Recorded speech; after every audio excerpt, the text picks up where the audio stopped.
নাও, সিঁদুরটা আমাকে পরিয়ে দাও। এসবের কি এখন প্রয়োজন ছিল? অর্জুন, প্রয়োজন আছে।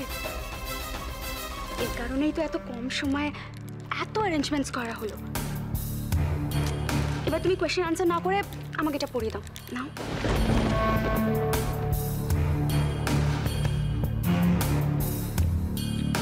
ও বলবে আর মেজদা ভাই ওকে পরিয়ে দেবে। কি হলো অর্জুন? দেখো, আমাদের কাছে কিন্তু বেশি সময় নেই।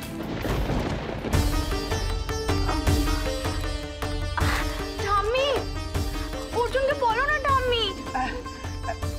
অর্জুন, কেন দেরি করছিস?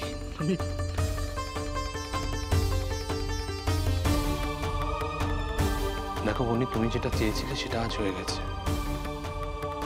আমার আর অহনার ডিভোর্স হয়ে গেছে বনি।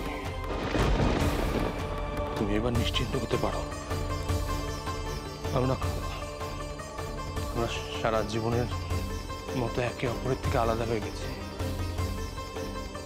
আমাদের মধ্যে আর কোনো সম্পর্ক নেই বনি।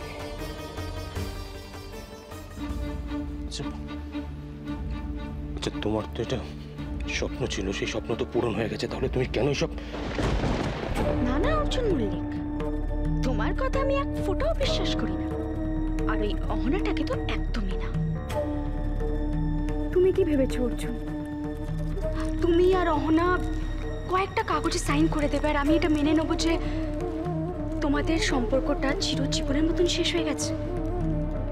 যদি সত্যি তোমাদের সম্পর্কটা চিরজীবনের মতন শেষ হয়ে গিয়ে থাকে, তাহলে অহনার মাথায় সিঁদুর কেন চলচল করছে?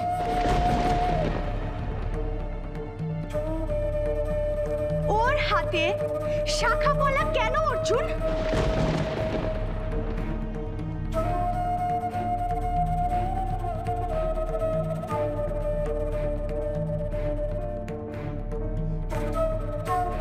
মুছে ফেলুক এই সিঁদুর, খুলে ফেলুক এই শাখা পলা। বন্নি, অর্জুন, চিৎকার করে কোনো লাভ হবে না। আমি তো কোনো ভুল কথা বলছি না। আমি যা বলছি সেটা লজিক্যাল। বন্নি বন্নি প্লিজ, তুমি এখন অন্তত চুপ করো। এখন চুপ করো প্লিজ। অর্জুন, মানেটা কি? হ্যাঁ, দেখো, আমি এটা খুব ভালো করে জানি যে তোমরা লিগালি আলাদা হয়ে গেছো, কিন্তু যতক্ষণ না তুমি আমাকে সিঁদুর পরাচ্ছ আমি কথাটা মানতে পারবো না। অহনার সামনে আমাকে সিঁদুর পরিয়ে দিয়ে